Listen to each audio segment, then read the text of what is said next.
Good evening, everyone. I'm Chandana Singh Nirvan, and I welcome you all to the Stories of Women's Identity and Social Control, curated under TMYS Review December 2021 in association with Oxford University Press. We are calling for submissions of stories, poems, and essays. And for project architecture, please visit www.tellmeyourstory.biz. I would now like to invite and welcome our panelists for the session on gender equality and academic influences, role of the system, and self-consciousness. We have amongst us Dr. Devnath Pathak, Dr. Pratham Sharma, and Dr. Saurav Banerjee. I'll now quickly introduce you all. Dr. Devnath Pathak is a founding faculty of sociology at South Asian University, a university of SARC in New Delhi, India. He has been writing on folklore, art, cinema, mediated communications, theories, and philosophy. His upcoming book is titled In Defense of the Ordinary, Everyday Awakenings. He has authored and edited many others, apart from being in the editorial boards of academic journals. He was a visiting scholar at Brown International Advanced Research Institute at Brown University, a Charles Wallace Fellow at Queen's University Belfast, a visiting scholar at Indian Institute of Advanced Studies, Simla, and scholar in residence at Indian Institute of Management, Calcutta. He is associated with Gatlok, a YouTube-based public intellectual forum. We welcome you, sir. Next on the panel is Dr. Pratham Sharma. He is an associate professor and head in the Department of English at the Kormuk College, Assam, India. He holds a PhD in organizational study from Dibrugarh University and a postgraduate diploma in journalism and mass communication. Dr. Sharma has been writing the popular language column titled Mind Your English in the Assam Tribune since 1997. We welcome you, sir. Next on the panel is Dr. Saurav Banerjee. He's an associate professor in English at a government-sponsored college affiliated to Calcutta University with 2 decades of teaching experience. He's currently an ambassador of International Organization of Educators and Researchers in the Philippines. His PhD is on Australian literature.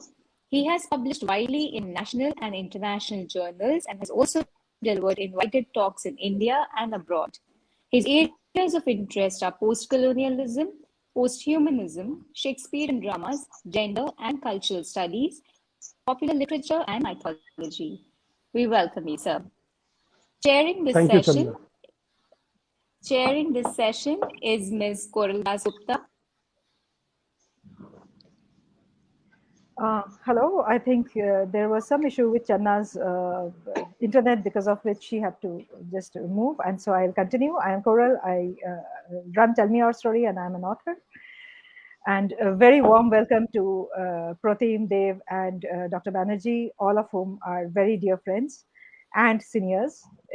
And it's a great delight to have the 3 of you with us today. Thank you so much for joining us. To give a little perspective about this particular panel, this is the second panel under Men for Women. In this session, I wish to reiterate certain persisting problem areas from the conversations that we have had in the last many weeks, where a lot of issues have been pointed out in terms of women's identity and social control. And here we seek the thoughts of male academic influencers.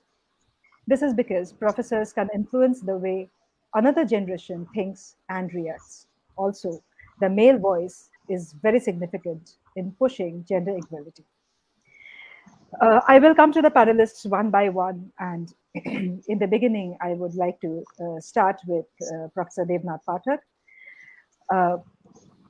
Dev, to begin with, I would like to cite certain points from the sessions that we have had. So, for example, on a panel on occupation, finance, sustenance of widows and their movements, which was participated by Professor Malashri Lal, Meera Khanna, and Damini Jain. A point that came out was, in India, one of the immediate consequences of widowhood is the loss of the marital homes, often due to dogmatic practices which go so far as to blame the widow for the death of her husband. Another panel called forced or voluntary migration of widows, which was participated by Rituparna Bhattacharya, Lata Murthy, Ann Wilder, and Dashini Roy. It pointed out that South Asian immigrant widows are often exploited by adult children, spending long isolated hours to suit the choices of offsprings, or treated as house helps or childcare for their children. From this perspective, we would like to invite you to speak on the social ritual of women losing respect and agency in the absence or loss of a man. Over to you, Dave. Thank you, Coral. Engaging in the backdrop of what has emerged from the previous discussion, I thought I should try to flag some of the other facets of the same reality uh, with which we identify certainly a very legitimate issue, very valid, empirically validated issue of the ordeal of those women who have lost their husband and the kind of difficulties they undergo, the kind of exploitations they're subject to. It's like institution of patriarchy unfolds in the most grotesque fashion um, to address women with widowhood. Uh, and particularly if you add more factors to it, such as migration of these women to various other parts and their dependence, economic dependence, emotional dependence on kith and kin, particularly when they cannot afford to have their independent life, their sources of livelihood is limited. In those kind of situations, they certainly face very difficult kind of situation, which amounts to violation of some of the basic rights of uh, of the human that is embodied in a widow. Uh, there is absolutely no contestation about that. But then, and that refers to a society which tries to determine the position of men, women, following certain kind of rituals, or it's largely ritual status that becomes paramount to the social existence, the existential realities of uh, men and women. Before one thinks of widow, one can begin by thinking of women in general who are in a religious worldview put in a secondary position as far as ritual status is concerned. And yet, one also discovers that as long as a woman is seen in the consort role, which means basically spouse of a living husband, uh, in that kind of situation, still there is a possibility of a better positioning. Uh, all kind of arguments have emerged. One very important argument which emerged, which was like extension of feminist scholarship on women's everyday life. It suggested that veil behind which a woman hides in a folk worldview is certainly a kind of marker of silence, but it cannot be mistaken for an absolute symbol of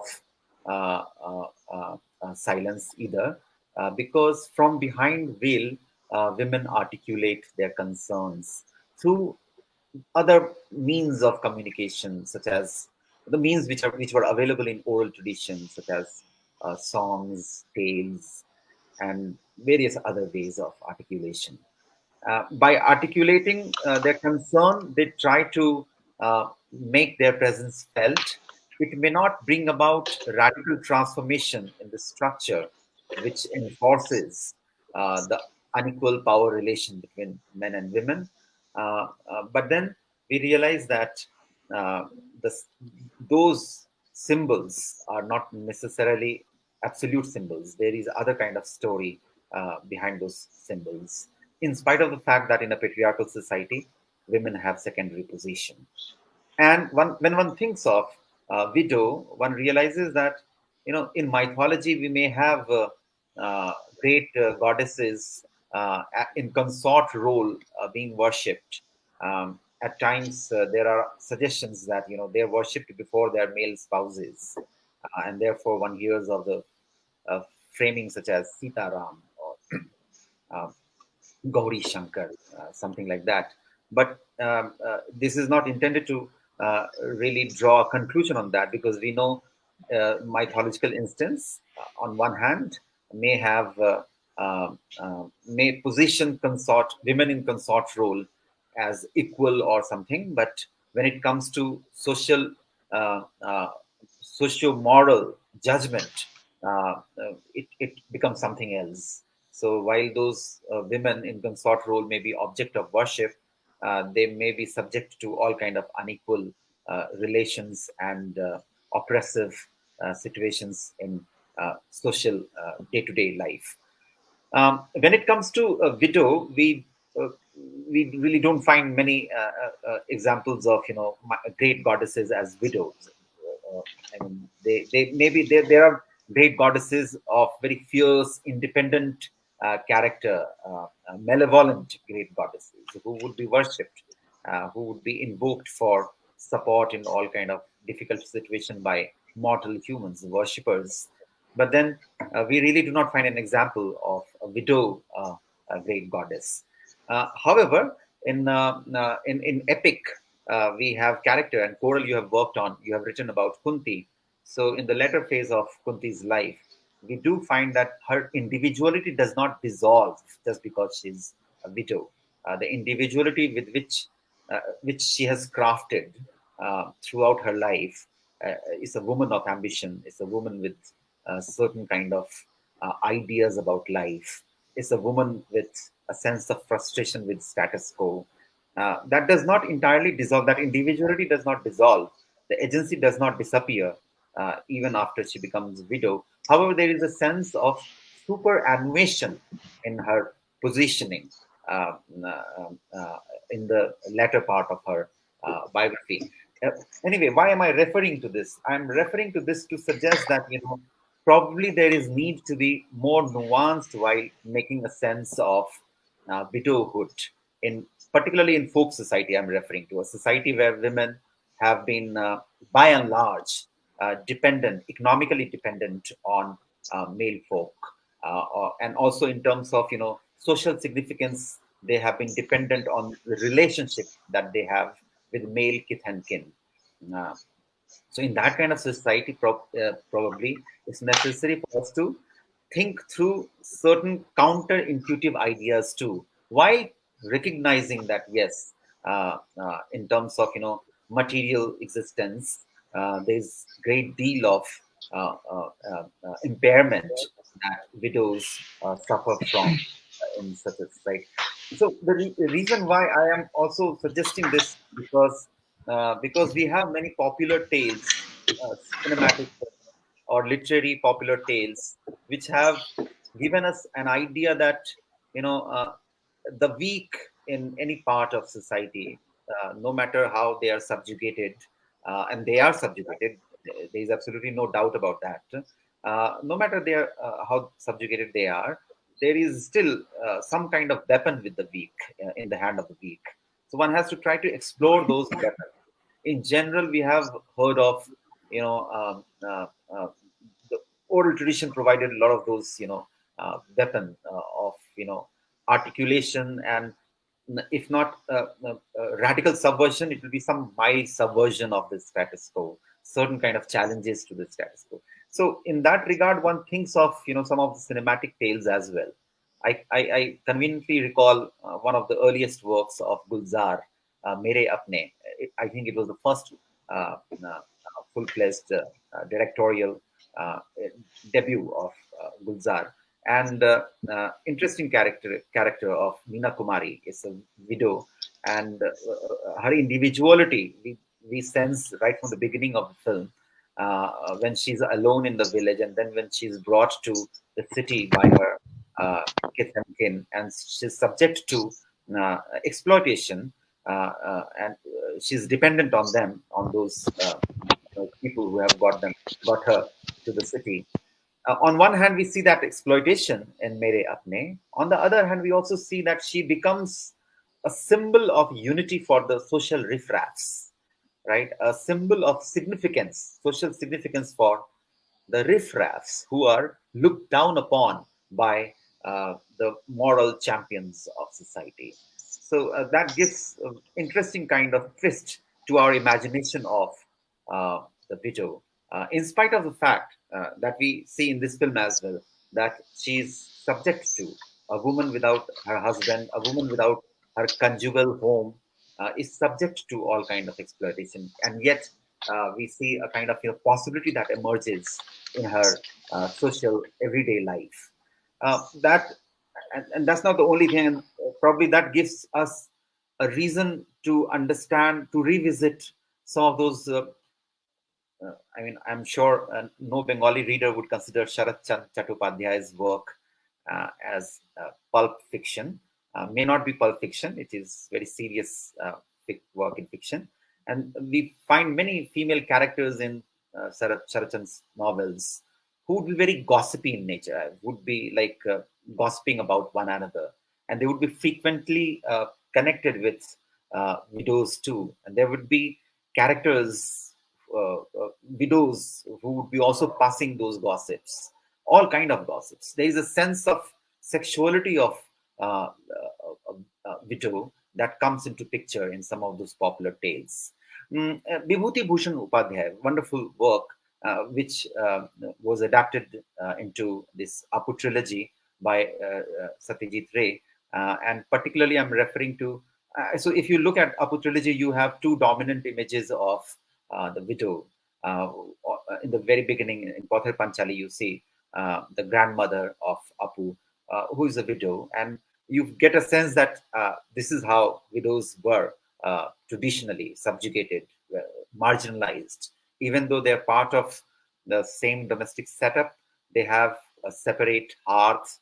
There is certain kind of isolated existence too, and yet she happens to be, by and large, a silent guardian of some sort. She's an onlooker. She's someone whose glances will challenge the woman, her daughter-in-law, who is married to her son, and she will feel like responding to this widow mother-in-law. While she's by and large a silent spectator, when we come to Aparajito, we realize that Apu's mother herself is now a widow, and she too is silent, but it's a deafening silence in the sense that the crescendo of subjective experiences of Apu's mother is very, very powerfully heard throughout the cinematic text of Aparajito. And you begin to sense that in spite of this evident evident suggestion that she's marginalized, she's economically weak and available for all kind of exploitation, but then this would be too far-fetched to suggest that she has lost her agency. There is no agency of this widow. Some of these kind of many such instances would enable us to approach the issue of widowhood with little more nuances, so as one could do justice to the complexity of emotional, subjective existence of widows, and thereby one would also understand as to how widowhood, particularly in contemporary society, we come across various life stories which suggest that widowhood may bring about difficulties. Certainly, there is no doubt about that. A great deal of impairment, but then it does not really scuttle the possibility for a widow to pursue desires. The fulfillment of desire, stigma, humiliation, that too are associated with the pursuit of desire. All kind of life histories we come across in small towns, in villages, even in big cities, in metro cities. We come across such stories, which will be always coupled with all kind of stigmas, all kind of humiliation, all kind of salacious gossiping about widows in pursuit of desire. But then it suggests very importantly that life does not end truly, and thankfully does not end. Uh, uh, at the level of larger societal level, we may not have recognized the importance of the fulsomeness of life that is there with the widows, the possibility of agential determination in the fulsomeness of that life. We may not have recognized it at societal level. Our policy formulations may be unaware of that fulsomeness, but then there is ordinarily a life a widow is living with. It's not just the experience of exploitation. It's also the eyes, widow's eyes at all kind of possibilities in one's lifetime. And probably with that kind of nuanced and reframed questions, one has to approach some of the places where we have concentration of. You go to Kashi, you go to Mathura, you go to some of these places.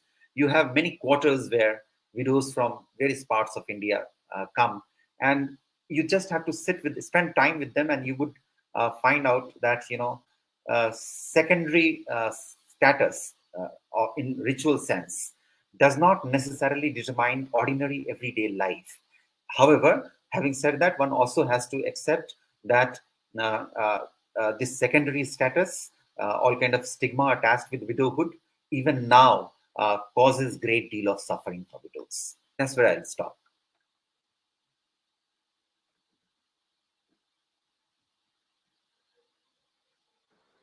I'm sorry. Thank you so much, Dave. It was an amazing talk that you have provided, and just totally floored, totally loved the way you have pointed out the silent, peripheral, metaphorical, symbolic, and even mythological voices of widows, and how things have traveled, and still there's a break between the what it should be, and or what literature or cinema or art has propagated, and what it is in real life. I will bring you back to this. uh, right now I will move to Pratham. Pratham, let me tell you that in the panels that we have had in the past, there was this panel which was called Intercaste Marriages, Historical Perspectives, and it was the speakers were Professor Nasneem Akhtar, Professor Priyanka Tripathi, Professor Harleen Singh, and Dashini Roy. It said that marriage is a kind of a process where a woman becomes a man's property. Caste as a construct intersects with marriage, involving more rigorous power dynamics. And in another panel, which was called Youthful Engagements Impacting the Emotional and Psychological Rehabilitation of Women, which was where the speaker was Professor Samita Sen and Dashini Roy. It said the South Asian cultural paradigm emphasizes compulsory marriage. Most rehabilitation programs, in case of separation, focus on economic and social implications. The personal is ignored. From that perspective, I would invite you to talk about marriage, intercaste marriage, separation, and the patriarchal power play. Over to you, Pratim. Well, thank you, Coral, and thanks for having me here. It's really enlightening to listen to Dr. Dev. He talked about the widowhood, the ordeal the widows have to go through, and the secondary position. Really nice to listen to, and marriage. The right to marriage was a well-recognized right in Indian society, and marrying into the same caste and religion is for the ease of adjustment. And the intercaste marriage, as we know, is a modern practice. It was there since time immemorial. I'll come to that. But before that, let me just quickly go through, give you a little background of this, the position of women in Indian society, which has been a very complicated one. In fact, the so-called change from the degradation of women's position in the 19th century to the position of equality in the mid 20th century is not a simple trajectory of progress of women in modern times. Numerous laws have been enacted. To cite a few, the abolition of sati tradition in 1829, then Widow Remarriage Act 1856, Civil Marriage Act we have in 1872, then Married Women's Property Act in 1870s, I think 73 or 4. Then you have the Age of Consent Act 1880s, 81. The Special Marriage Act, you have then Hindu Marriage Act 1955, Hindu Succession Act 1956, all that. So marriage, now we have Beti Bachao, Beti Parao. This have all these, in recent times we have been introduced. They have been introduced to benefit the women in India at large. But they seem to be stopgap measures because they target the most obvious, the visible parts of gender disparity. Why I say that, they do not attempt to address the patriarchal structures that cause that disparity. Today, women's empowerment is on the development agenda of governments and civil society organizations. Both government and corporates, they seem to understand the importance of women's emancipation thanks to the relentless struggles of women and gender minorities, from suffragette movement in early 1900s to Me Too movement in 2018.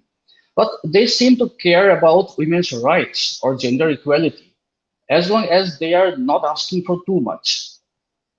We may here use the glass ceiling metaphor, which is the invisible barrier that prevents women from achieving further success. Mostly we see in corporates and academics. Well, coming back to marriage, which is it's a social construct. Let me cite an example here. Chandranath Basu, who wrote 2 essays in Bengali. One is Hindu Vibah, and the other is Hindu Vibaher Boyos U Uddesho. Here, he was a well-known publicist of traditional Hinduism. He argued that Hindu marriages were essentially characterized by their purity and spirituality, and that Hindus had traditionally held women in high esteem. But Tagore chose to respond by saying that the contemporary Hindu marriage could not possibly follow the norms and practices laid down by lawgivers like Manu or Raghunandan, so to say, and the present woman's salvation lies in serving her husband. Okay, this takes us to the early Vedic ages. When women held an equal position as men, that time, both boys and girls were initiated to the Vedic studies.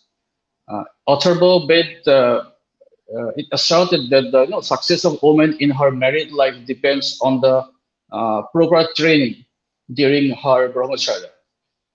And renowned Vedic women, we have Lopamudra and others, Corally know better.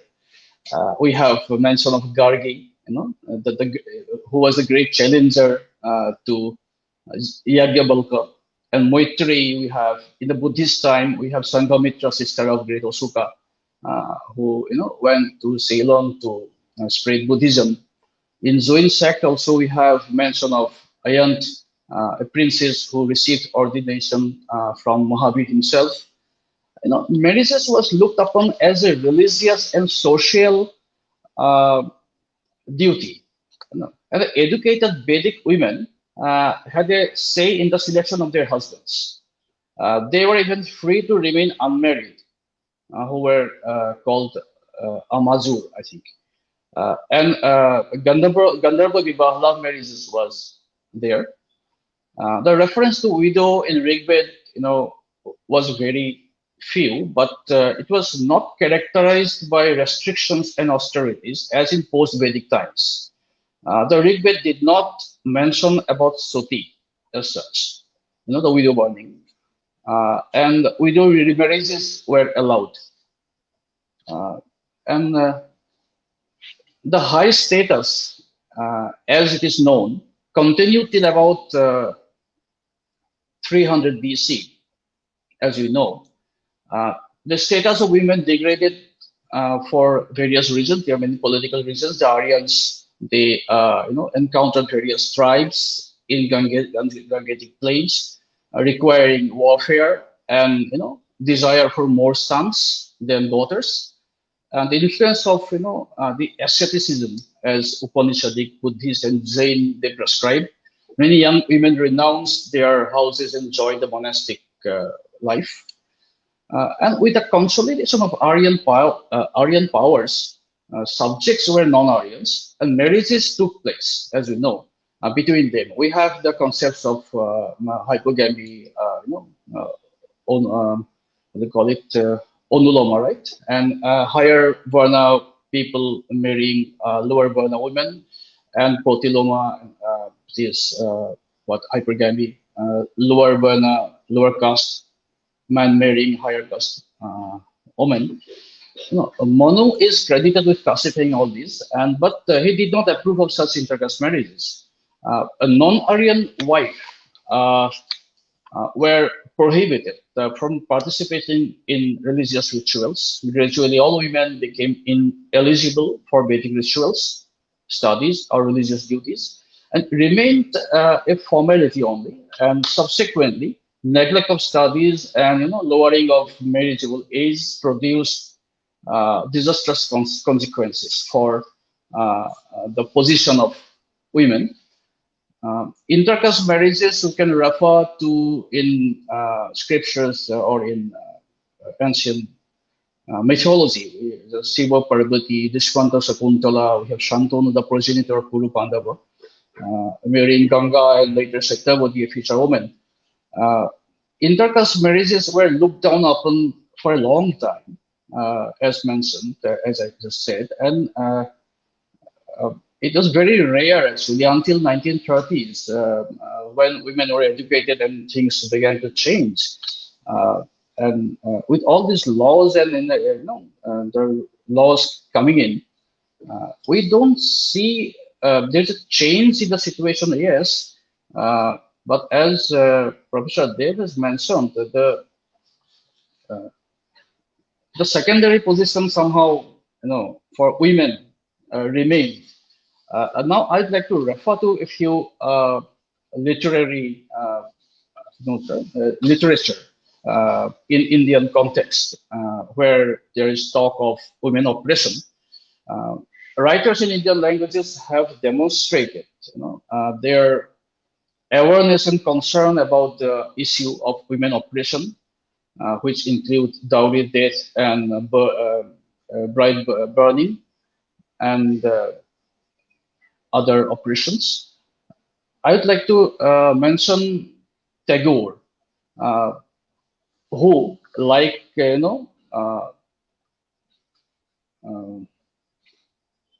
women's rights and liberation, were his themes in most of his writings, as we'll see. I'd like to mention a particular poem. It is Mukti, where there is a mention of a phrase called Dipta Gothinota, the fiery tempered hardness. This fiery tempered hardness Tagore talked about is what he wanted the woman to have, to fight back.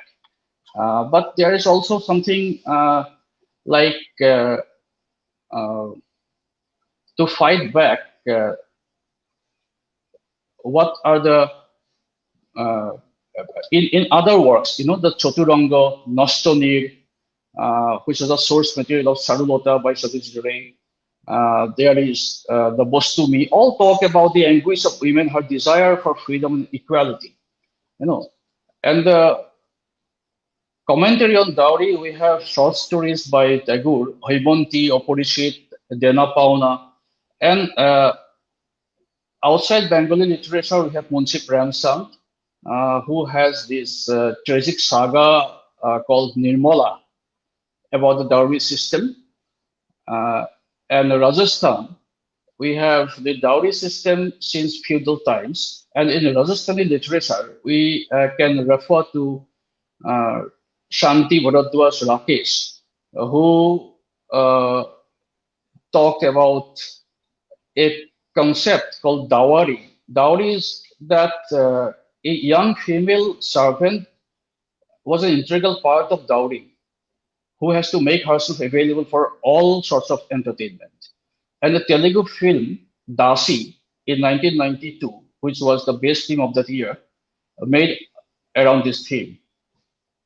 In Punjabi literature, we have Mohan Bhandari and Dr. Gurvinder Sidhu, who's a poet, talking about women oppression. In Urdu literature, we have Muzaffar Puri, and so many. And then in English literature, Mahesh Dattani's Tara is a play which talks about the discrimination of female child. There are essays and articles we have in Hindi. There is Dahez ke khilaf, Ivo Bargo, Samne Aaye. There is one writer, P. Biraz, who talks about they go deep into the complexities and try to find solutions too.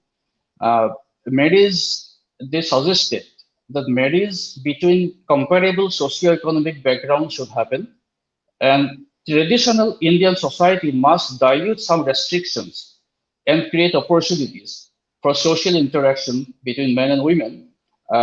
They propose that in post-independent era. We have Ms. Rani Jethmalani, who edited a book called Kali's Yug, Empowerment, Law, and Dowry Deaths.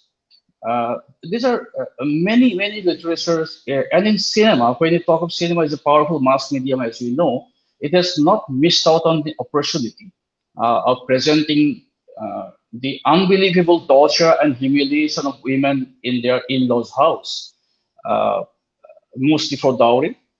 The stereotype of all enduring Indian housewife is shown here.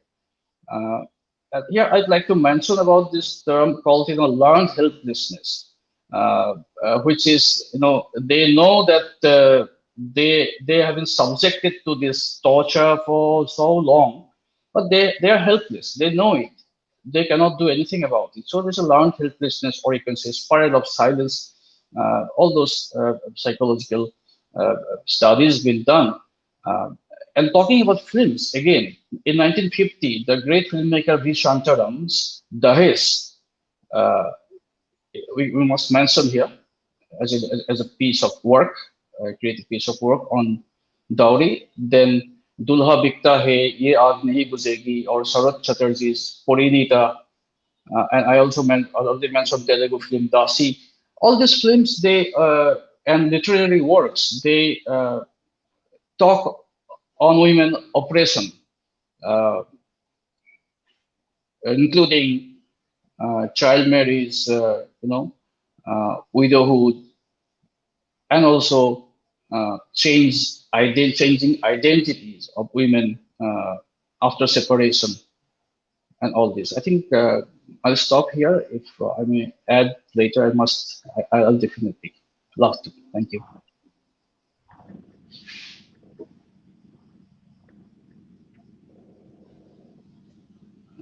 Coral, you are muted. Coral, you are muted. Yeah, I'm so sorry. I'm so sorry about that. So thank you, Pratham, for the brilliant talk. You just covered the historical and literary path, artistic path, not just literary, which led to our present with the intervention of patriarchy and also the role of art in fighting out the same role of patriarchy. And one very subtle sarcasm that you have added in your talk, which will remain with me, is you say it, as long as they are not asking for too much, we have tried to give. This will remain with me. I will bring you back to this. And before this, I will move to Dr. Saurabh Banerjee, who is also leading this project. So, Saurabh, as I call you, can't continue with Dr. Banerjee for too long. Please forgive me for that. Perfectly okay.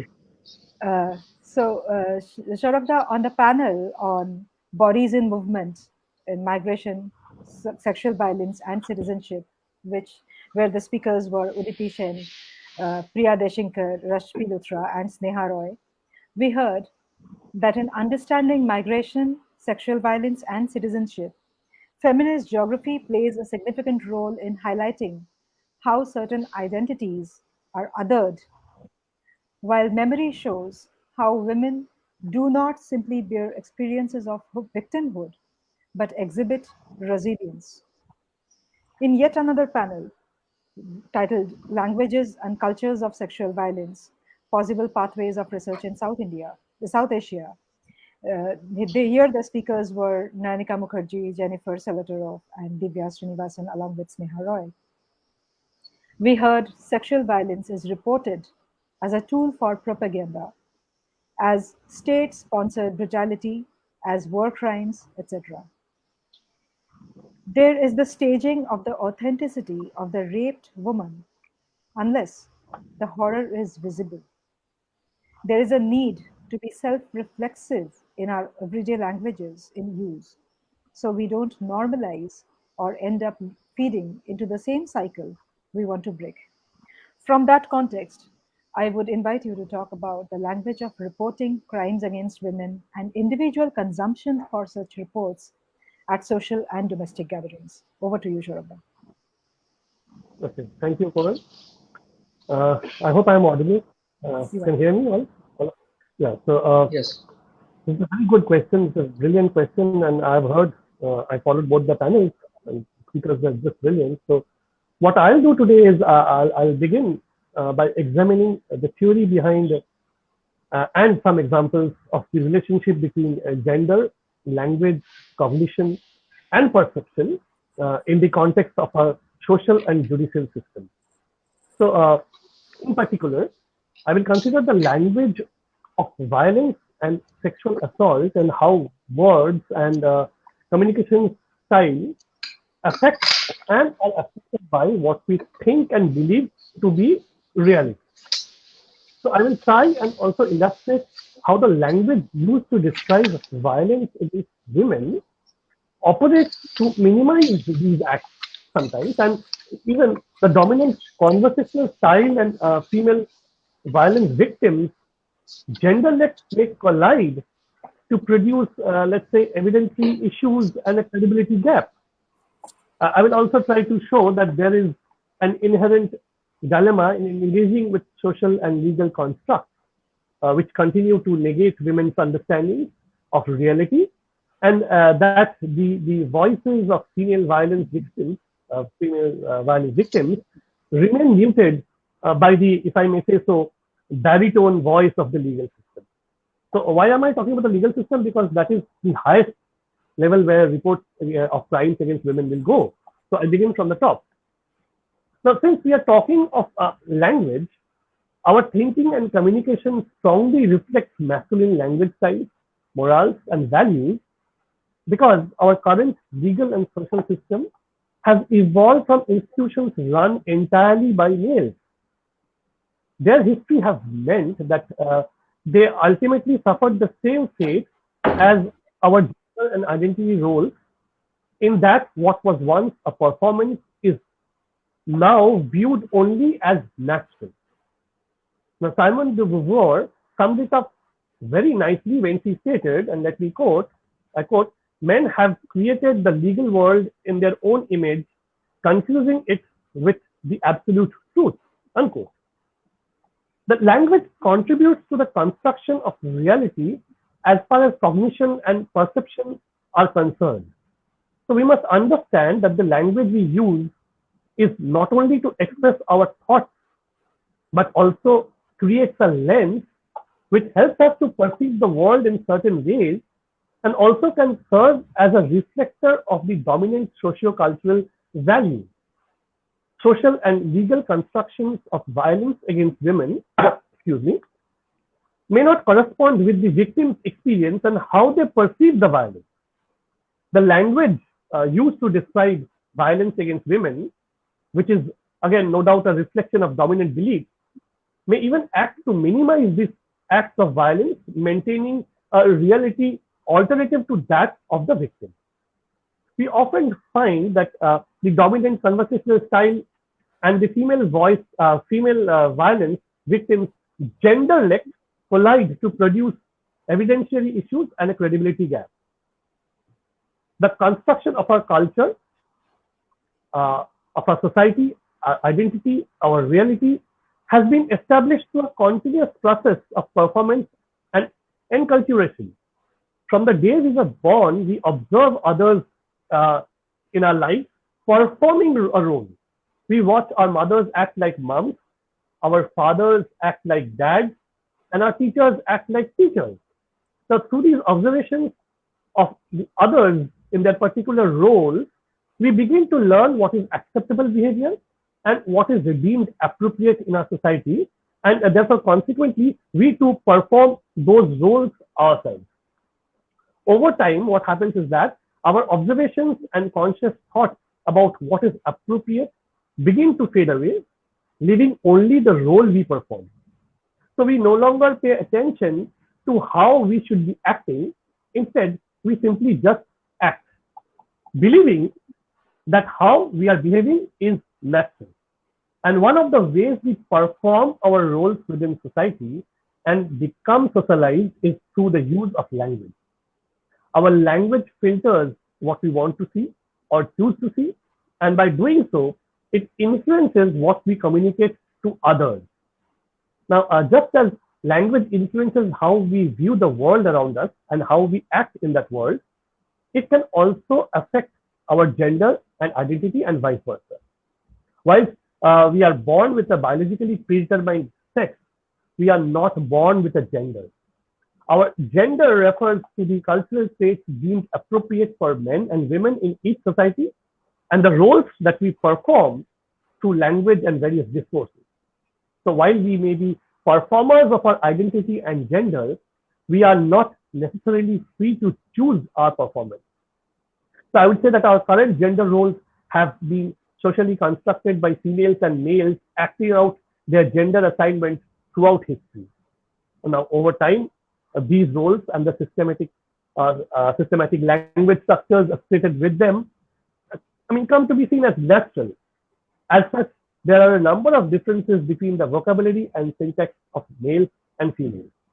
The latter's socially constructed appropriate language styles often put them in a disadvantaged position, as they may cause women to appear submissive and differential. So this, what happens is that this may in turn be due to parts of the female genderlet, which promote solidarity and social relationships. Women speak also includes hyperpolite circumlocutions, such as, "It would be really nice if you could please leave me alone," in contrast to the male phrase of "get lost." And semantically ambiguous adjectives and intensifiers, such as, "I guess it was kind of okay," again in place of the male way of saying it was bad. So aside from having a more indirect and person-process orientation in their interaction style, females are more collaborative, facilitative, and conciliatory in contrast to a masculine style, which tends to promote autonomy, competitiveness, and confrontation. Women are further disadvantaged because their speech styles are judged against males, whose speech patterns are considered to be the norm. Comparing female speech styles against males has led to the wrongly held belief that women's language patterns are trivial, gossip-laden, corrupt, illogical, ideal, euphemistic, and or even trivial not to be paid attention to. So talking of the language of reporting crime against women, I think that we'll all agree that of all the reported crimes against women, the least reported are the cases of domestic violence. And the problem starts with the very phrase itself. The term domestic violence understates the seriousness and criminality of violence within home. Domestic means private and is often perceived as a relatively unimportant place, with housework depicted as not quite genuine work since it is unpaid, in contrast to the more important world of real work and politics outside of home. The separation of the private and the public is both part of our actual life and an ideological mystification of liberal patriarchal reality.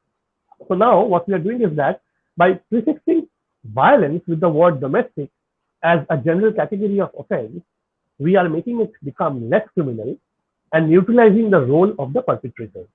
For instance, to successfully argue self-defense, a battered woman defendant must show that she had a reasonable belief that her life was in danger. Now, this can be very problematic when judges use language that minimize histories of brutal assault, referring to them as only as spats, matrimonial discords, stormy relationships, marital problems, or even difficulties. Now, this nexus between language, gender, and the law arises out of the collision of genderlets in the legal sphere. For instance, again, I'll repeat this, women may be disadvantaged because the masculine-oriented style of direct questioning results in events being considered only around points of legal argumentation. And when an event comes to be seen in such abstract dimensions, devoid of any socio-cultural aspects, many of the moral and emotional beliefs that we use to make judgments are no longer available to us. Another issue that comes from difference in gender and gender conversational, another issue that I will talk about that comes from differences in gender conversational styles is the survivorlet. And it is an extreme variant of the female genderlet. I'll cite a particular example over here. The way an indigenous battered woman, this was in Australia, Robin Keena, arrested for killing her abusive partner in Australia, presented to her lawyer her case is an apt example, as the solicitor observed that Keena was very reluctant to make any negative comments about the deceased. And when asked about the incident when her violent partner had assaulted her, she tagged her responses with statements such as, and I quote, but I probably deserved that, unquote, or again, quote, I probably caused him to do that by my behavior, unquote.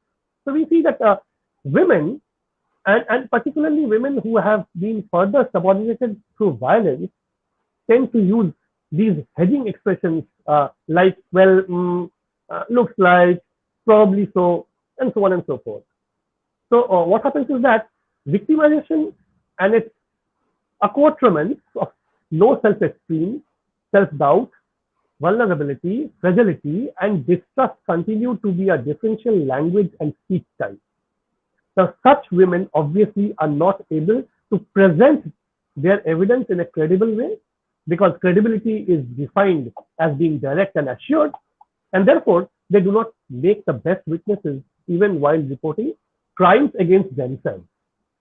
So this was as far as the legal sphere was concerned. Now I'll move on to the opposite end of the spectrum. So from the legal sphere, if I move on to the field of popular literature, we will still find the existence of the same problem. So here we must understand that language is not only a spoken entity, but it is actually everything, including even our bodies, that express our taste, culture, and practices.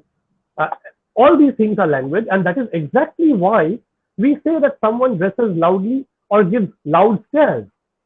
Now, if we consider the songs of Bollywood movies, I mean, my previous two panelists have talked about Bollywood, but I'm going to the mainstream Bollywood movies, not the high class or the brilliant movies that they have talked about. So if we consider the songs of Bollywood movies from this perspective, we might find something very interesting as far as language and violence against women is concerned. Now, there are lots of such examples, but since I don't have much time, I'll just take a couple. The first is the title song Hasina Maan Jayegi from the 1999 movie of the same name, and it is shocking to say the least. The heroes, while quoting the heroines, who seem to be not at all interested, sing this song, the lyrics of which go, कब तक रूठेगी सीखेगी चिल्लाएगी दिल कहता है एक दिन हसीना मान जाएगी. Now this roughly translates into English as, how long will she be angry, shout or scream? My heart says one day she will relent. Now what this language promotes is that stalking and harassment are no crimes at all. Rather, they may get you a girlfriend. Now, if you argue that this is just for entertainment and you have to have a certain willing suspension of disbelief to be watching Bollywood mainstream movies and nobody takes them seriously, then you are actually promoting and normalizing crime against women. We have to remember that not all people know the Indian Penal Code or have read Virginia Woolf or even Simon de Beauvoir and blindly follow what popular media propagates. And if still this does not convince you, let me talk about a person called Sandesh Baliga. Sandesh Baliga, a 32-year-old Indian man in Australia, was accused of talking to women, one for 18 months and the other for 4 months in 2012 and 13. In his submission, he pleaded that he was a former student who arrived in Australia to study accounting 3 years ago from a remote rural village of India. Excuse me. He accepted that he had texted, called, and approached the two women on a regular basis. He had also began referring to himself as their boyfriend. Now, in his defense, he had said that Bollywood films encouraged his stalking behavior. He maintained that Hindi movies contributed to his belief that a woman would eventually fall in love with a man if you pursued her enough and with enough vigor. So he had texted, called, and approached the women excessively. Now, Baliga's lawyer, Greg Barnes, also told the court that it was quite normal behavior for him, he did not even realize that his actions could be seen as criminal. So after hearing the submission, Magistrate Michael Hill, and he also went through a few Indian movies, he agreed that this person's cultural background helped him, explain why he did what he did, why he did not realize what he did was a serious crime. Therefore, the magistrate adjourned the complaint without conviction for 5 years on the condition that Baliga was of good behavior over that period. Good news for him, definitely good news for him, but not a very proud moment for the language of Bollywood for women. So although these kind of innuendos and double meaning language are found in Bollywood extensively, I'll just talk of one more such song from the 1993 film Aankhein, the lyrics of which go, Khet gaye baba bazar gayi ma, akeli hu ghar ma tu aaja balma, which again translates to, father has gone to the field, mother has gone to the market, I'm alone at home, come over my beloved. Now again, I would reiterate that if the beloved comes to this girl's home and takes advantage of this girl, won't it be received in social and domestic gatherings as she was asking for it? And I'll wind up my talk today with a reference to the famous, or should I say the infamous, Deninde case, where a judge of the Italian Supreme Court in 1998 overturned the lower court's rape conviction of a 45-year-old driving instructor on the grounds that the 18-year-old victim, this girl, was wearing very tight jeans and that it was not possible for him to take them off without her help. So it must have been consensual.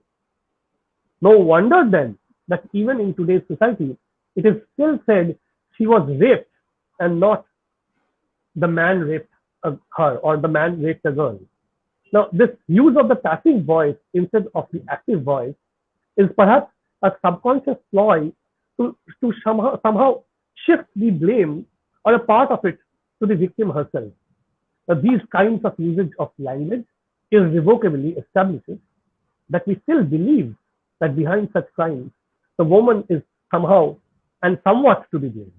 It is still said in our language that a violated woman, she has lost her honor, when it should actually be said about the perpetrators of the crime. And so we find that from the courts to the popular spaces, our language for reporting crime against women is like this. We can very well imagine what the language and how the individual consumption of such reports at social or domestic gatherings will be like rather. And I have covered from the lofty to the ludicrous, and with this on the moment, I will end for today. Thank Over you to so you, much, Corinne. Sharabda, for that brilliant talk. You know, you have pointed out at the upbringing and observation in shaping the acceptable social behavior and performing a gender assignment. I mean, kudos to that language that you used. So, upbringing and observation in shaping an acceptable social behavior in performing a gender assignment to align with our immediate world, wherein raising voice to reinforce the right thing sometimes comes across to be called a rebel. Thank you so much, and to the three panelists, because all three of you have touched upon the three significant sub-themes that we are considering under this project. One is widows rehabilitation, one is intercaste marriage, and the third is rape and crimes against women. Before I go back to again citing certain problematic areas that are persisting and have been pointed out by our panelists, I would like Pratham and Dev also to lay your thoughts on this specific thing. Just like Shorabda has pointed out, victimization of women in case of crimes against women. Is it a language issue only, or you think there is, of course, he has pointed out many things other than language. He has pointed out that upbringing and observation and more. Would you like to point out things, or if there's something that you would like to cite from your experience as professors, or something that you had corrected or would have loved to correct, which happened in your space? You are welcome to bring that up before I go up to the next one. Yeah, may I? Please do. Just quickly point out, it's really nice to listen to Dr. Saurav. He talked about the language of protest and the women, they are subjugated and all. But it's really nice. He talked about domestic violence. I just quickly want to point out that they do not want to speak up, for fear of isolation. It is seen in our real life situations. In most of the cases, they do not speak up because they constantly people observe what other people's behavior, in order to find out which opinions or behaviors are made with approval or rejection. So they do not normally speak up when the situation is conducive. Definitely they do. They wait for an opportune moment to speak up and have a voice. Then may I just refer to one book. He talked about the battered woman, the battered woman syndrome, by Lenore E. Walker. Where there's a seminal groundbreaking work where it forces new directions in the field of domestic violence. The woman's response to violence, how she reacts, and even the abused, psychologically and physically abused woman, she who has killed her abuser. How it continues to be as a defense to explain her psychological state of her mind, why she does that, why she reacts in a violent way. There are many factors. I think psychological factors are also important to look into in such cases of domestic violence. That's all. Thank you. Dev, would you like to respond to that? Let me come at the end if that's not a problem. Yes, Shorabda has already done, and so did Pratham. So I was requesting for your inputs. All right. No, I understand this is the observations that have emerged from this discussion as well, and the previous panels. It has sharpened the problematic which is under the discussion here. My only very modest intervention is that while making sense of all these things, one has to probably be open to make sense of uh, things which may not really fit uh, one explanatory model, which basically means to suggest that uh, there is absolutely no doubt about the socialization of certain kind and perpetuity of notions through a kind of language that is common found. Uh,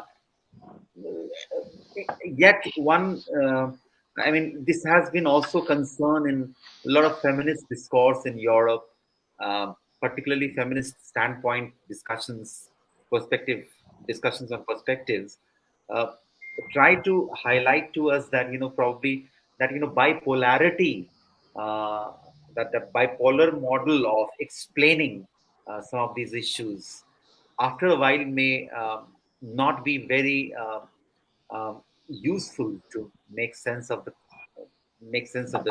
like the I understand that there will be a victim and there will be victimizers, and for the convenience of uh, uh, juridical practices, it is necessary to really figure out who is the victim and who is the victimizer, and in what way one has been victimized.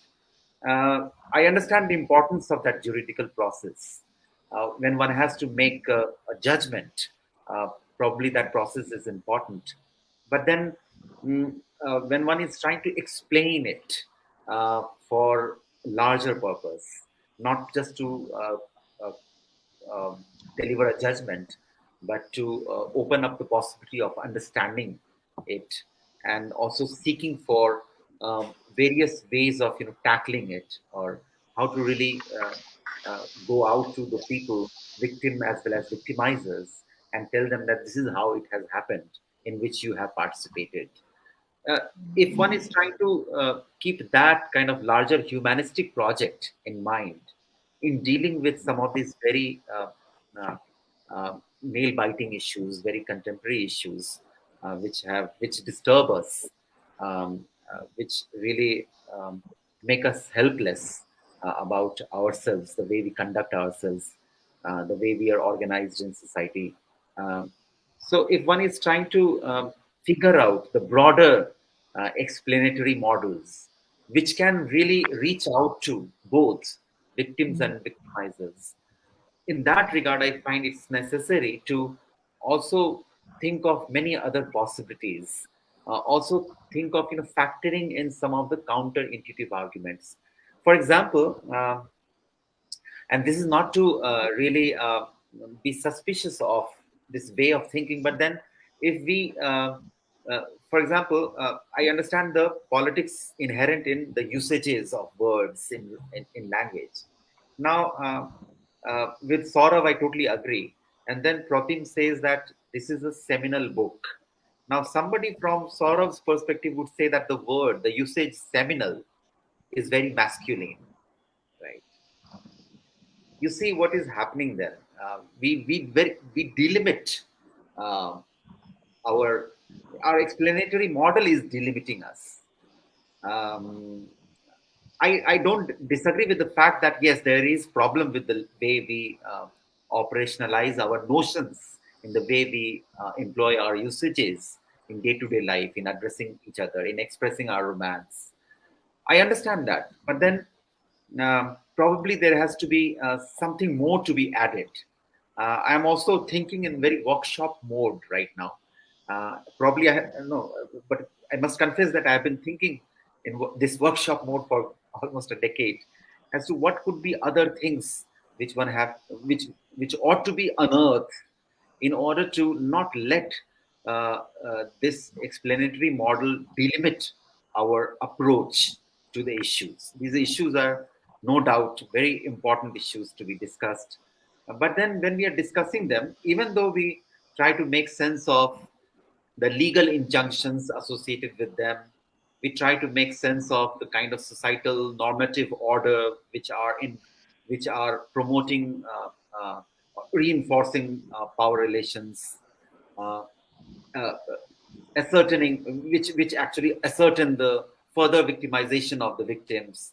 We all agree with that, but yet I become a little apprehensive that, is this sufficient for us to really develop another way of thinking, which could be more humanistic, in the sense that when I say humanistic, it doesn't mean that it is seeking to absolve uh, any individual who has committed crime.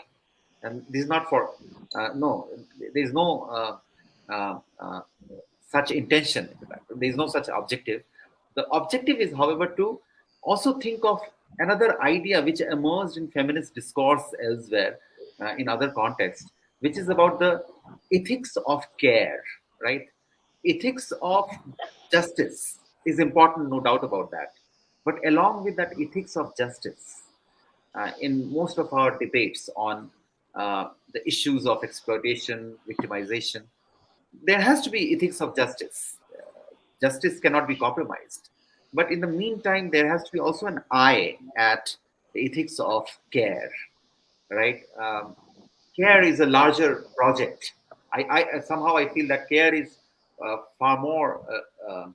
It's a bigger project, and in this, it's also very difficult to handle. It's a project that is difficult to handle when one has to when one is dealing with these concrete realities of concrete anomalies.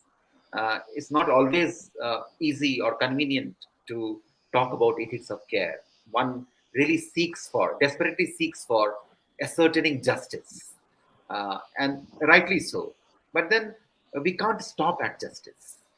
Justice is important, but we can't stop at justice. That's my apprehension when I hear all of you, and I hear other panelists.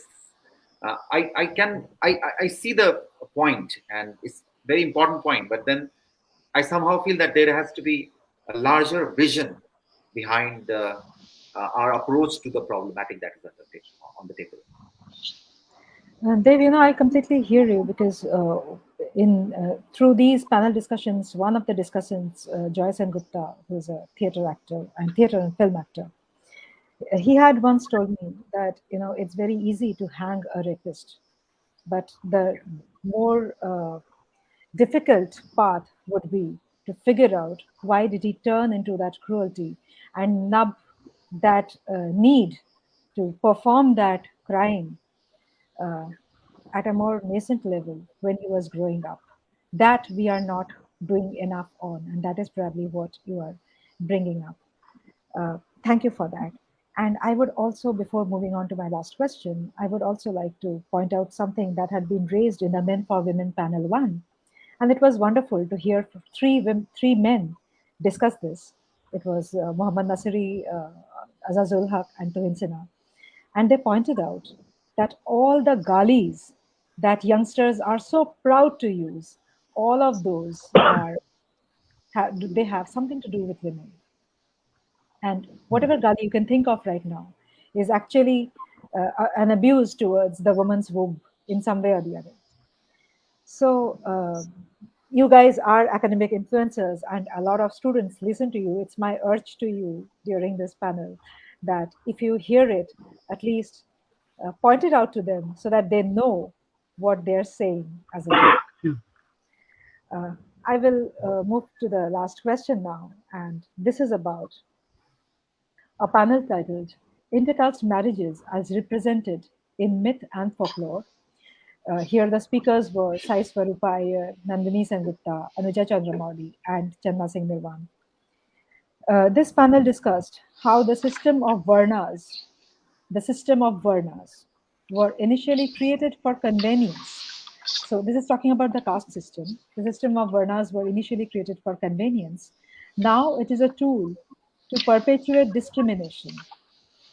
How can inclusivity and equality be fostered for young adults by academic guardians? And I bring you to this question because activism sometimes vitiates the free-flowing friendship between people, because many traditionally harmless jokes are tremendously sexist and regressive. Prejudice is too deeply ingrained. would you like to, this question is open to all three of you. You can just come in and discuss all openly together. No order for this.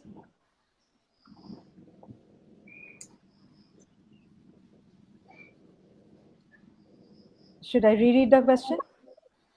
No, it's okay. So I go first this time. Sure, you don't Shraddha. You mind. have been silent for a long time. So, see, the point being that if you talk about myths and folklore, I mean, the first point of contention becomes how do you accept, or how do you treat these myths and folklore? Are they stories of the past, semi-historical maybe, less facts and more of imagination, or vice versa? Or are they symbolic? Are they representative? Or do they propagate some norms which people think should have been the norm, but is not so, and therefore needs to be propagated through the vehicle of these myths and folklore? So, are they really not happening in society, so the need to propagate them through myths and folklore, or are they a reflection of what is happening in society? So, first of all, we need to determine what or how we are going to look at myths and folklore. Lord Ram from Ramayana has been in controversy. He's a revered character, but he's also been in a lot of controversy, especially from alternative forms of reading, saying that he subjected his wife to test by fire, purity test, and other things, and so on and so forth. But we again have to determine whether we see Lord Ram as a religious person or as a cultural icon. Now, religion and culture are two very different things, although they are not entirely separated by watertight compartments. So, if you see him as a cultural icon, you cannot judge him by the norms of society of the present time. You cannot apply the parameters of today's society, of the present society, to judge a character who has behaved according to the norms of the then society. Yes, you can very well criticize the norms of the society of that time, but you cannot blame that person for following that norm. So this was just an example. I'm neither trying to defend him nor trying to glorify him, whatever it is. So now, as academic influencers, what you have asked me, how do we ask students, or how do we influence students to look at these things and learn from these things? Okay. So even if we, I'll take this example because it's very well known and very popular. So, I mean, even if people criticize him for putting Sita on the fire test of purity, remember, he was not doing it for himself. So I'll ask my students to look at it from the point of view that, look, as a husband, as a king, he did go and rescue his wife. He risked everything, his life and everything. I mean, that is the love he bore. So why not look at that also? And you have to understand that as a person, as a cultural icon, he is also a king. Other than being man, he's also a king. So he has his responsibility to his subjects. And as they say, Caesar's wife must be above suspicion. So the suspicion is not Caesar's. The suspicion is of the common people. So as a king, he has to cater to that. So before castigating Ram, before denouncing Ram, I'll ask my students to look at the full picture, the whole picture, and see him not as a Bollywood hero where there is no shades of grey, there's only black and white, Gabbar Singh with no family, no love for his wife or children shown, just a black character, cruel, and Jai and Viru, absolutely white characters. Yeah, they were dacoits earlier, but now they have become pure white. So these kind of black and white characters are for very young children, not for real life. People we meet, they are adolescents. They have just crossed their adolescence. They are young adults, so they must know that there are gray areas in everything, gray areas in our laws, in our societal norms, in mythology, in folklore, in literature, and more so when literature is converted into movies or films or theater. Dramatization. So this is how, yes. So this is how I would actually ask my students to look at all things, to look for the gray areas and not to decide in absolute terms. Yes, so this is what I have to say. This is my submission. Thank you.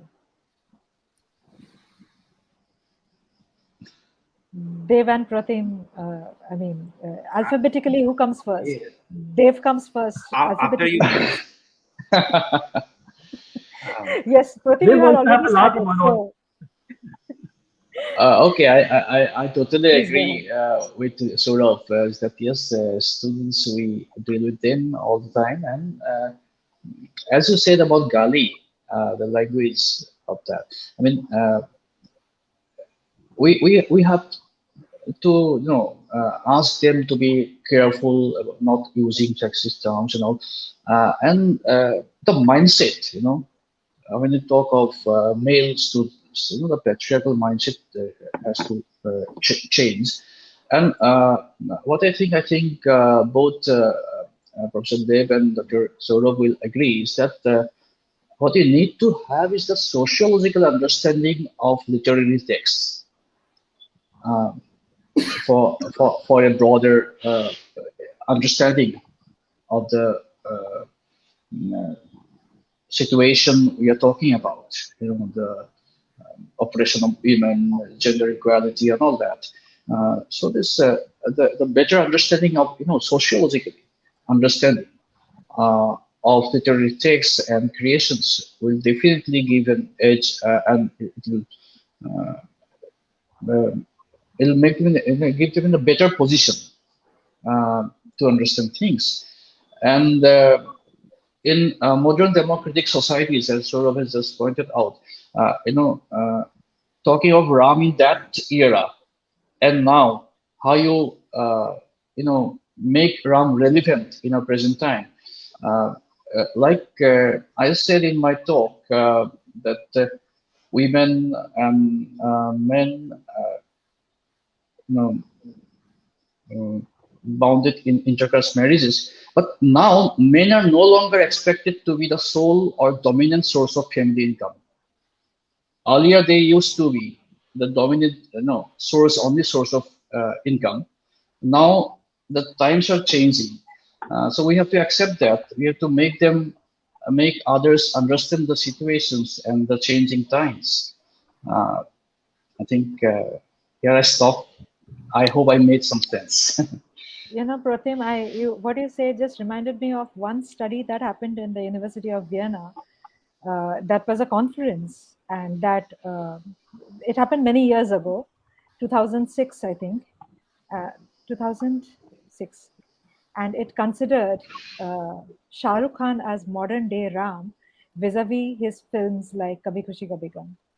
I would not make it more controversial right now. Dave, over to you. Please save me.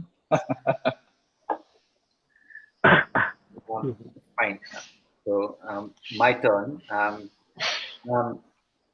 Quite a few things I thought I'll try to just keep it as short as possible.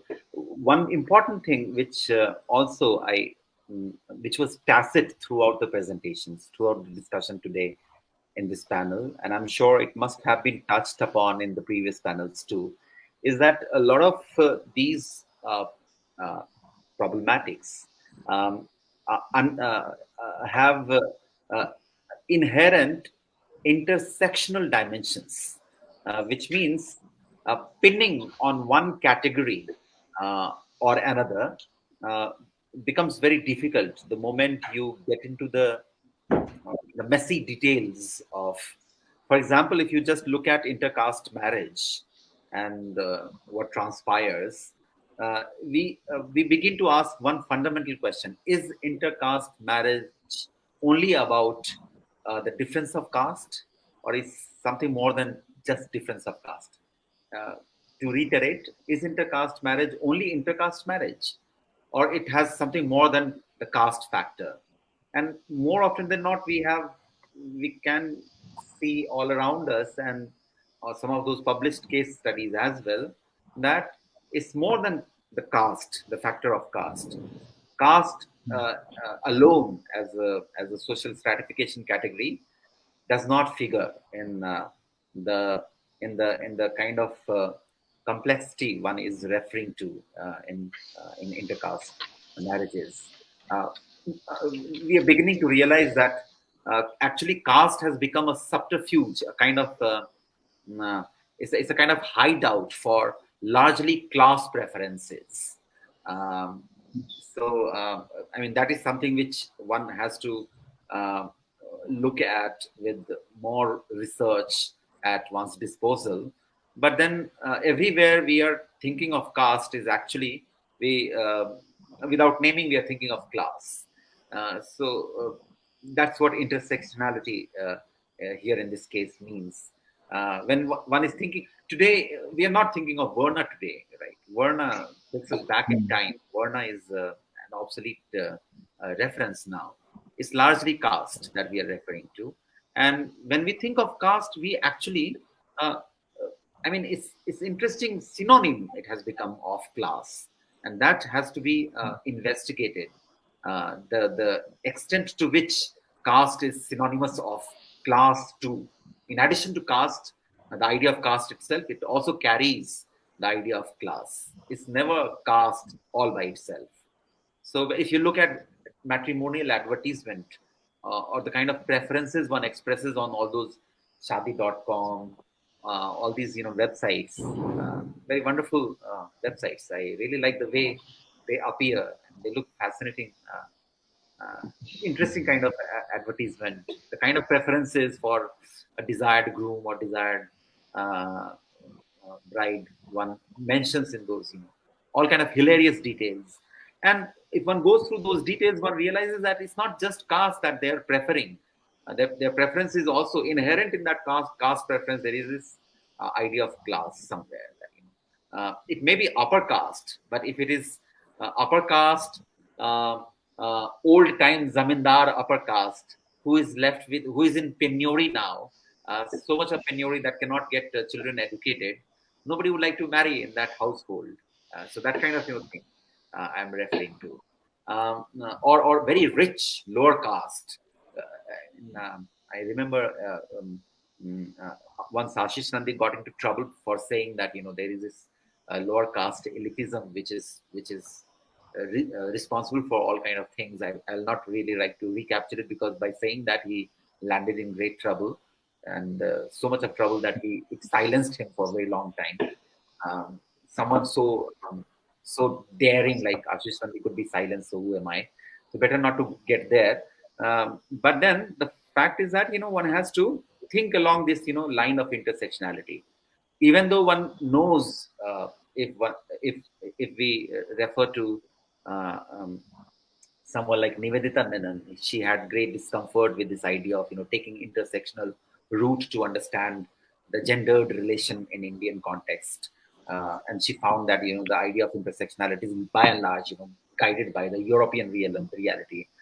In spite of that, I mean, one is not mimicking that the European idea of intersectionality, but if we just use it as a semantic usage, intersectional here would mean that all these experiences of gendered nature are actually bringing together variety of categories. It's collapsing a lot of categories in such a manner that the experience really um, demands more than what is available with us in terms of published, printed, researched insights. Having said that, in that regard only, let me mention one interesting thing.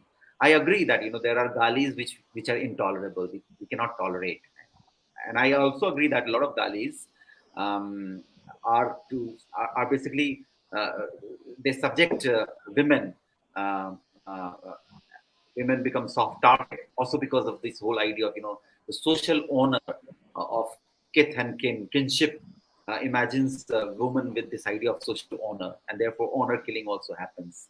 So one understands that problematic of gali, but on the other hand one has also seen the usage of gali by women on the occasion, say for example, just on the one occasion I'm referring to, of weddings. I mean, uh, all kind of strange, salacious kind of references. Uh, it was not only in agrarian society, in folk society. It is even now in Sangeet and all. You hear all kind of ha ha he he, which will be actually with a lot of sexual innuendos, which will question about, say for example, if I can remember one correct gali, and there are songs with those galis which will subject the male and female kith and kin of the other side of at a bride's home. They will be singing with galis. They will be subjecting the mother and father and male and female kith and kin of the groom's side. So, I mean, one gets the sense that this is also some kind of cultural empowerment that one gets out of those occasional ceremonial performances of galis, right? Those in those in that situation of wedding. Um, um, Having said that, one also understands the problematic with galis, but this is also to add that galis not only subject women, it also subjects children to certain kind of notions, and galis are also related to the untimely death. Like I remember when when I grew up as a child. I mean, in our own biographies, we have seen all kind of usages of galis. So when we were growing up in villages, I used to hear mothers abusing their son, which basically meant in Maithili there was one abuse. It basically meant that I will send you to your funeral pyre if you don't behave yourself. Subjecting one's own child, and that to male child, in a society which has preference for male children. So mothers will have this particular abuse, which will be to convey this message to the arrogant son that I will send you to your uh, funeral pyre before time if you don't behave yourself. All strange kind of galis. Galis, the world of galis is really fascinating. I mean, I agree that there is one side of the story which is about subjecting women to our galis, but then there is more to it. And with time, we have also seen that some of those galis have become some of the kinship classificatory terms such as sala, sali, which have been also interchangeably used for galis. Are becoming redundant very fast, by the way. So I cannot really have courage to call my Sala. I mean, this is a changed situation, right? One cannot call. I mean, unfortunately or fortunately, I do not know. I mean, I'm not in a position to make a judgment. That will also bring about some kind of conjugal discord. So better not to get there. But then the time has changed in such a manner. I remember when I was in college, I was walking past the market place in a small town in Bihar with a friend, and from distance, that friend was called upon by someone stranger to us, and from distance he started saying, "Oh, Sale, kaha ja rahe ho? Tumhari bahan mere paas aayi thi." Anap shanap, all kind of strange things. And this friend of mine was, he was surprised to begin with, and then he just went and started thrashing that guy. And we figured out that actually he is related to him from his sister is married in the village from where this guy comes, and therefore he started abusing, saying all these things. And we could not take it because we had very different kind of urbane mindset, and we just didn't accept it. So this friend of mine started thrashing him in the middle of the road. So time changes, and many of these galis acquired. So that's what I'm saying, that the larger meaning also has to be kept in our mind.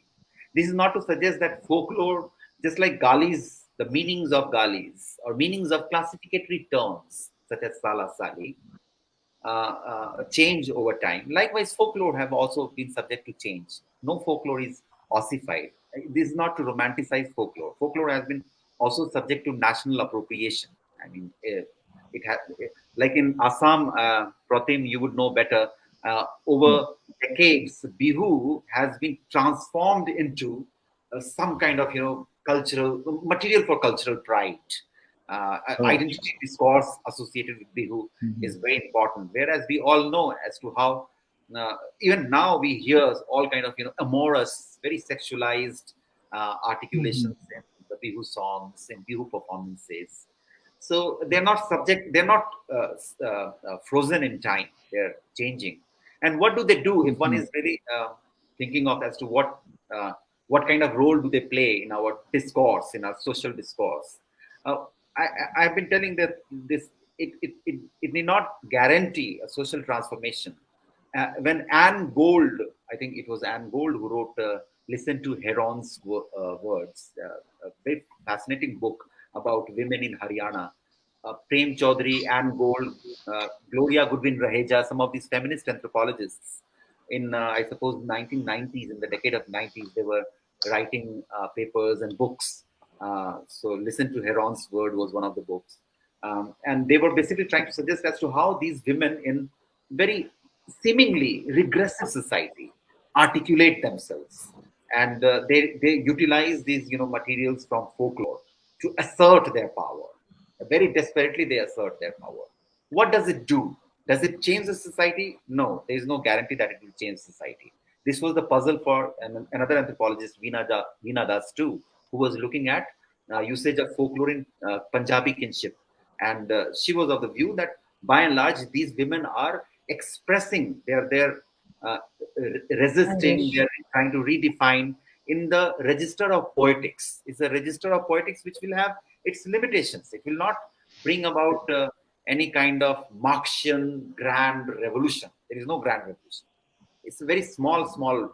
If there is anything, any kind of sensitization, it happens at a very humble scale. They reach out to male folk. They want alliance with the male folk. They try to forge alliance with the male folk with their critical resources. And that alliance with the male folk is equally important to my mind. And probably that kind of picture also has to be kept in reference when we are thinking of all these problematics. Very true. Coral, if I can have just please, have a quick go word. I know time. So talking of intersectionality, let me just reiterate this point that rape is not only about sexual gratification. Rape is not just sexual gratification of a man when he is raping a girl. There are layers into it. That the first thing is that, I mean, if you look at rape from this perspective, what I'm trying to say is that the whole idea is that I have wanted sexual gratification from you, whether you're related or not, domestic violence, marital rape, other rape. You have denied me, and so therefore, how dare you deny me, woman?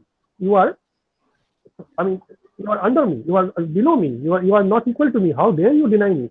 So I will have my sexual gratification and subject you to torture and force you to do that act. So it is not, rape is not about sexual gratification. I'm not saying not, but it is more about showing the authority, showing who has more authority than sexual gratification.